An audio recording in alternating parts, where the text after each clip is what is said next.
السلام علیکم ورحمۃ اللہ وبرکاتہ۔ درود و شریف ہمیشہ قبول ہوتا ہے۔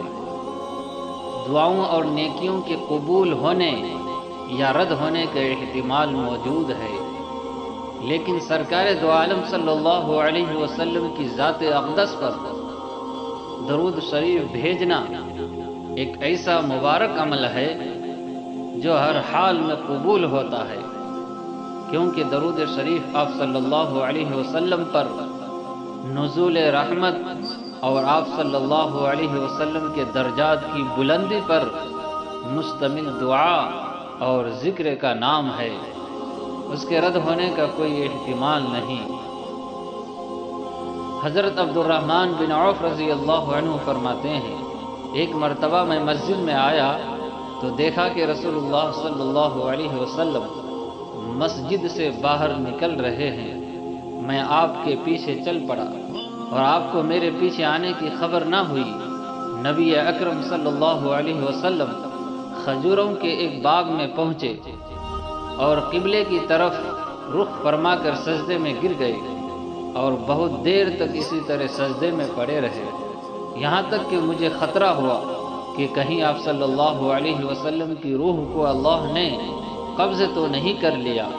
میں آپ صلی اللہ علیہ وسلم کے پاس آیا اور پریشانی کے عالم میں جھک کر آپ صلی اللہ علیہ وسلم کا چہرہ مبارک دیکھنے لگا۔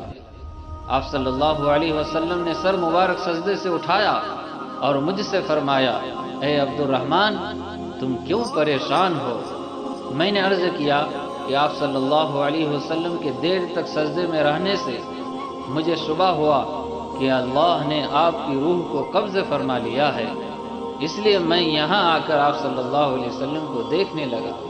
آپ صلی اللہ علیہ وسلم نے ارشاد فرمایا، جب تم نے مجھے دیکھا کہ میں کھجوروں کے باغ میں داخل ہوا تو وہاں جبرائیل سے ملا، وہ کہنے لگے کہ میں آپ صلی اللہ علیہ وسلم کو بشارت دیتا ہوں کہ اللہ فرماتے ہیں، جو شخص بھی آپ صلی اللہ علیہ وسلم پر سلام بھیجے گا میں اس پر سلام بھیجوں گا، اور جو آپ صلی اللہ علیہ وسلم پر درود بھیجے گا میں اس پر درود بھیجوں گا۔ ہم اپنی آخرت بنانے کی فکر کریں، دوسروں کو عمل کی دعوت دیں گے تو عمل کی توفیق ہوگی، دوسروں پر تنقید نہ کریں، اپنی آخرت کی فکر کریں۔ اسی مقصد سے یہ چینل بنایا گیا ہے۔ امید ہے آپ سب اس سے فائدہ اٹھائیں اور اپنے ساتھیوں کو چینل سبسکرائب ضرور کرائیں۔ السلام علیکم ورحمۃ اللہ وبرکاتہ۔